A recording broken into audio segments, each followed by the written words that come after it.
พี่น้องคอยสิเว้าเลี้ยงทนายดังกับผู้สาวซ้ำน้อย18 19จัก18หรือ19นี่บางเพจก็ว่า18บางเพจก็ว่า19คำว่า18กับ19นี่มันต่างกันเด้พี่น้องกฎหมายมันสิต่างกันมากภาคผู้เยาว์ระหว่างอายุต่ำกว่า15ปี15ถึง18ปีแล้วก็19ปีมันบ่เป็นผู้เยาว์แล้วบัดนี้มันก็เลยต่างกันได้จักหน่อยนิทานเด้อข้อยสิเว้านิทาน มีทนายผู้หนึ่งชื่อเสียงดังระดับประเทศเป็นทนายที่มีความเป็นกลางมีความบริสุทธิ์ยุติธรรมทั้งประเทศจะมองเพิ่นว่าอย่างนี้เป็นทนายประจำรายการโหนกระสวยโหนกระสวยเด้อโหนกระสวยเด้อมื้อดีคืนดีพันมีว่าเรามีข่าวกับผู้สาวซ้ำน้อยอายุ18ปีบางเพจว่าจังซี่บางเพจก็ว่า19ปีมีเซตคุยกันไปคุยกันมากก็ไปหากันไปหากันมากบัดนี้เกิดอาการเอ่อหอมกันกอดกันตัวทนายยอมรับว่าได้หอมและได้กอดแต่บางเพจบอกว่าได้โจกพร้อมตกลงได้โจกบ่ ก็บ่มั่นใจคือกันเนาะเพราะว่าเฮาก็บ่ได้อยู่เหตุการณ์นำเพิ่นก็จักสิจำได้บ่จำได้เพราะว่าเหตุการณ์นี้มันเกิดขึ้นตั้งแต่เดือนกันยาบัดนี้จักคิดสวดจังได๋บู้เนี่ยว่ามื้อวานมื้อก่อนนี่พ่อพันคิดสวดพาลูกสาวไปแจ้งความพี่น้องเอ้ยเนื่องจากก่อนหน้านี้เขาเจ้าก็มีการคุยกันเสี่ยวจังไดดีกับเหตุการณ์ที่เกิดขึ้นทางพ่อแม่ยิ่งนี่เรียกร้องไป10ล้านบาทบาทแค่หอมแค่กอดซื่อๆแค่จกหอซื่อๆต้อง10ล้านบาทสูหอมันก็หอทองคำพูดลางคนเขาเจ้าจนได้เซิงพูดก็บ่เสียจนปานนี้พี่น้องเอ้ยอันนี้10ล้านมาตาลุโตนชาติสิเห็นทนายเป็นผู้รวยเป็นผู้มีหน้ามีตาก็บ่จักเนาะทนายก็เลยว่าบ่มีปัญญาดอกมันหลายโพดผู้พ่อก็เลยลดเหลือ5ล้านนะว่าบัดนี้เอาไปเอามาตกลงกันได้ที่2ล้าน5บัดนี้ตกลงกัน2ล้าน5จักเป็นจังได๋นี่บัดนี้เอาไปเอามาคุยกันลับๆมันบ่ลับกลายเป็นเรื่องที่ฉาวทางโซเชียลลูกกันเบิดเนี่ยบัดนี้เนี่ยรู้กันเบิดว่าทนายไปกอดไปหอมไปจกเด็กน้อยไม่หญิงคนนี้คนกะลุ้มด่าทนายเป็นหยังคือเป็นจังสี่ในรายการว่าสันคือจังของเป็นคนกลางคือเป็นคนอยู่บริสุทธิ์ยุติธรรมทำไมมาทำตัวสาวจังสี่บ่น่าเคารพนอบน้อมจนบ่ได้ถอนจากรายการโหนกระสวยเด้อโหนกระสวยเด้อพี่น้องเอ้ยอัน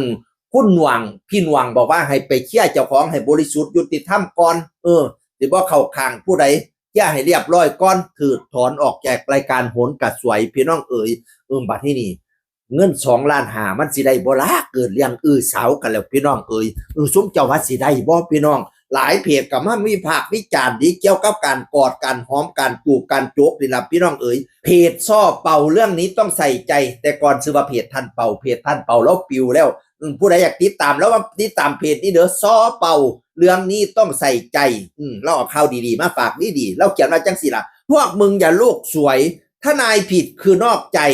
แต่แค่ได้นั่งจกหอแล้วเรียก10ล้านเป็นกูก็ไม่จ่ายถ้านายนั่นผิดอีหลีแล้วนอกใจน่ะแล้วผิดอีหลีแต่ว่าแค่ได้จกซื่อๆจ่าย10ล้านเป็นกูก็บ่จ่ายข่อยก็บ่จ่ายคือกันข่อยสิเอาเงินมาแต่ใด10ล้านเนาะสู่จกหอซื่อๆหอทองคำปันติหอเก็บนั่นฝังเพชรปานนั้นติค่าจกมาแพงคักกะอีพ่ออีแม่เขาเอ่ยมาแต่เขาเจ้าได้สู่ได้เชิงก็ยังบ่ปานนี้โพดพวกบักง้อบักแตงท่านเป่าว่าเป็นกูก็บ่จ่ายว่าซั่นว่า10ล้านน่ะสู่แล้วก็ว่าเรื่องเกิดตั้งแต่เดือนกันยาเพิ่งมาแจ้งว่ามื้อวันก่อนคืออะไรถ้าลูกตัวเองโดนจกหอจริงทำไมไม่ไปแจ้งความตั้งแต่ตอนนั้นรออะไรลองอะไร คือมาเอาไว้โดนเทห้อยโจกมันสิบ่ลืบเบิดแล้วติคือบ่ไปแจ้งแต่เขาโจกใหม่ๆพุ่นอีพอโอ้ยจะเกิดอะไรขึ้นพี่น้องเอ๋ยนั่นล่ะก็ไม่รู้ว่าเหตุการณ์จะเป็นอย่างไรตอนแรกนั้นสังคมลุมด่าทนายนะวันต่อมาพี่น้องเอ๋ยสังคมไทยแบ่งเป็น2ฝั่งอีกฝั่งหนึ่งเข้าข้างทนายบอกว่าฝั่งผู้หญิงกับพ่อผู้หญิงเนี่ยต้องการตบทรัพย์ไหมบัสนาข้าเจ้าไปนำสืบประวัติคุณพ่อเนี่ย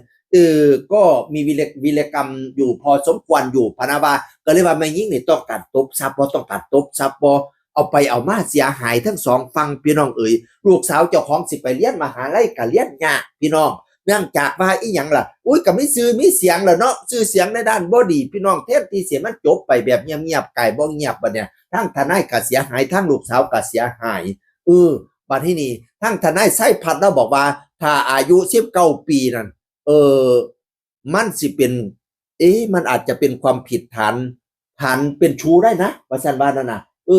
แล้วพ่อแม่ก็อาจจะมีความผิดด้วยว่าซั่นว่า